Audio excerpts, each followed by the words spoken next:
What's going on, guys? It's Greg here. Just wanted to talk about how to read the weather so this way you can be ready in a winter survival situation for any type of changing conditions. There's three things you need to keep an eye on. I'm just going to keep it very short and basic because you don't really need to go too crazy with it. When you're in a survival situation, you want to keep it simple. So what you want to do is you want to look out for three things. You want to look out for north winds or northwest winds or northeastern winds. Any wind that comes out of the north. You're going to want to look out for clear skies, and you're going to want to look out for snow clouds. So basically with the clear skies, the reason you want to look out for clear skies is because temperature drops drastically in the wintertime during clear skies. Also during the summer, obviously, as well. But in the wintertime, the temperature can plummet when there's a clear sky, especially in higher latitudes. Because basically in higher latitudes, the sun is not as strong during the daytime. So what's going to happen is you're not going to get as much heating from the sun. And when the sun sets, if there's a clear sky, all the heat is going to evaporate, or it's going to rise. It's going to not evaporate, but it's going to, I forget what they call it, but, it's going to rise into space. There's not going to be anything to trap the heat in from during the day. Like if there's a cloud cover, for example, if it's if there's like a snowstorm or a blizzard, typically you'll notice that during snowstorms and blizzards, the temperature doesn't really plummet that much at night. It'll actually stay pretty constant. It may drop 2 or 3 degrees, or it may just stay constant between the day and the night time. So you want to keep an eye on the clear skies. If you're in a survival situation, a winter survival situation, you're going to want to keep an eye out for any clear skies because, like, for example, if it's like a very sunny day, and you see that the sun is going down and it's still no clouds in the sky at all, and it's going to be a clear night, then you know that you got to get yourself prepared for that. You got to make sure that you have shelter or proper clothing or a fire, whatever it is you want, because the temperature may plummet as much as 20 degrees Fahrenheit depending on a variety of factors, So you want to, or even more, depending on what part of the world you're in. It could even drop more than that. But expect temperatures to plummet drastically when there's a clear sky. Another thing to look out for is your north winds. Any type of wind that comes out of the north during the winter time is a sign of an Arctic front coming through. Depending on what part of the country you're in and what time of the year. But if it's like, December or January, February, those are the times when Arctic fronts come through. And, an Arctic front is very bad because that brings extremely cold air, you can really be in a bad position if you get stuck in an Arctic front.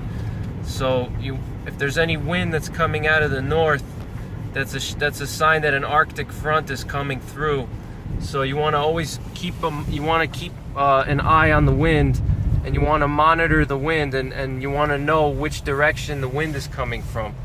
You don't want to just be kind of, not knowing where the wind is coming from, because the wind can tell you a lot about the weather, if the weather's going to change and how it's going to affect the temperatures. So you definitely want to keep an eye on the wind. You want to monitor the wind, and you want to know if it's going to be coming out of the north or the south. Typically, like I said, if there's in December, January, February, if the wind starts changing and the wind is picking up, that means an Arctic front is coming through and the temperature is going to drop drastically.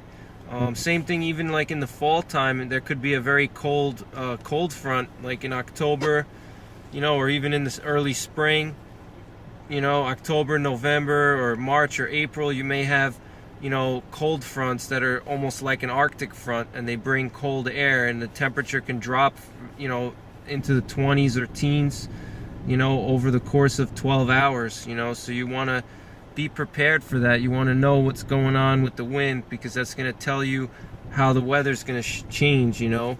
You definitely, if there's an Arctic air mass that's going to be settling in and an Arctic front coming through, you know, you're going to want to be prepared for that. So, because there's going to be a lot of wind chills, and the temperature is going to be cold the next few days after the front comes in. The Arctic high pressure is going to settle into your area, and it's going to be there for a while. So you want to, you know, be prepared for that and take appropriate preparations to be ready for that.